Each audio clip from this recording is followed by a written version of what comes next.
បងប្អូនខ្ញុំមកទឹករួចហើយបាទមកទឹកហើយគឺទឹកកាត់សក់ព្រោះសក់យើងវែងអញ្ចឹងនេះហ៎គេថា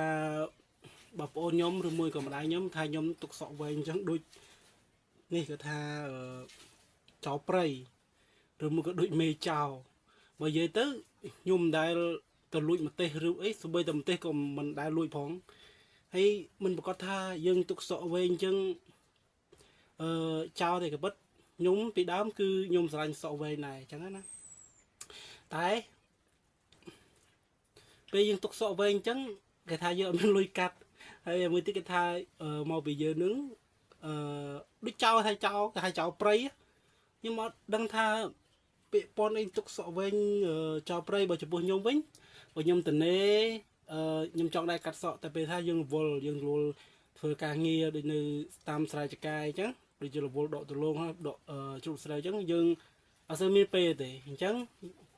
គឺកាត់សក់គឺរៀងកម្របន្តិចតែសក់ខ្ញុំទុកវែងអញ្ចឹងមែនតែមិនមែនធំក្លិនស្អុយទេណាតិចអ្នកខ្លះនិយាយទៅស្រីខ្លះវិញណាខ្ញុំនិយាយស្រីមួយចំនួនស្រីខ្លះសក់គាត់វែងមែនតែគាត់កក់សក់ឯងដឹងប្រហែលថ្ងៃមិនកោះម្ដងខ្ញុំ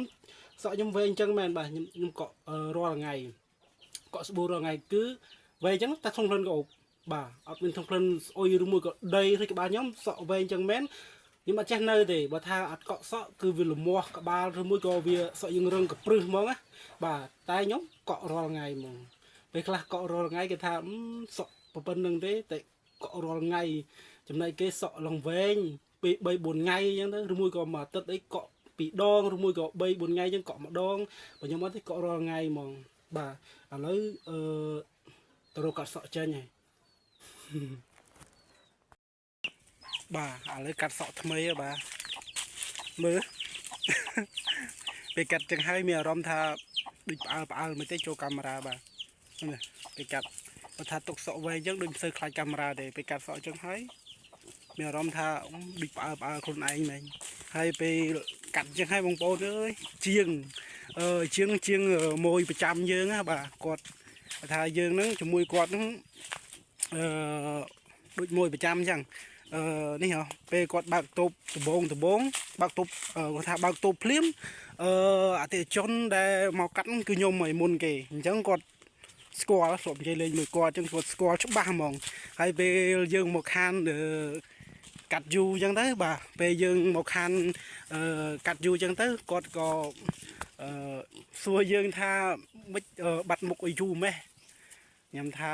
មានយូរណា1 ខែ 2 ខែសោះគាត់ថាមិនមែន1 ខែ 2 ខែទេគាត់ថាបាត់មុខនឹងចូលកន្លះឆ្នាំហើយហើយខ្ញុំក៏សើចខ្ញុំថាបើសិនកន្លះឆ្នាំមិនបាច់ចាំនិយាយមុខមាត់ឲ្យសក់វិញដឹងនៅណាទេបើយើងនៅផ្ទះអីជួបម៉ែជួបប្អូនអីឬមួយក៏ពិសេសម្ដាយឬមួយក៏បងគាត់ថាមុខដូចចោលព្រៃគាត់ថាមុខចោលព្រៃថាចោលព្រៃនឹងសួរដែលឃើញចោលមែនហើយខ្ញុំមិនមែនអ្នកលួចគេណាដូចអ្នកសាមុនខ្ញុំមន់បាត់អស់ពីបាទសល់តែ2ហ្នឹងផងធំថាទុកកាប់ហូបអីចឹងណាមានបានកាប់ហូបមកពីណាពេលយើងទៅមើលមកបាត់ហើយបាត់ម្ដង2ហើយម្ដាយខ្ញុំអីម្ដាយអត់សូវថាមកនឹងថាដូចចោលព្រៃថាបងអូនដូចគ្នាបងនេះថាចោលព្រៃហើយមកណាចោលព្រៃអញ្ចឹងណោះហើយពិសេសគឺរឿងជាងនឹងហ្មងលេងថាខ្ញុំហ្នឹងមុខហ្នឹងបាត់ចូលកន្លះឆ្នាំហើយមិនឃើញតែបាត់មុខយូរកន្លះឆ្នាំណាគ្នាទៅបាន1 ខែ 2 ខែសោះគាត់ថាយូរមែនតើ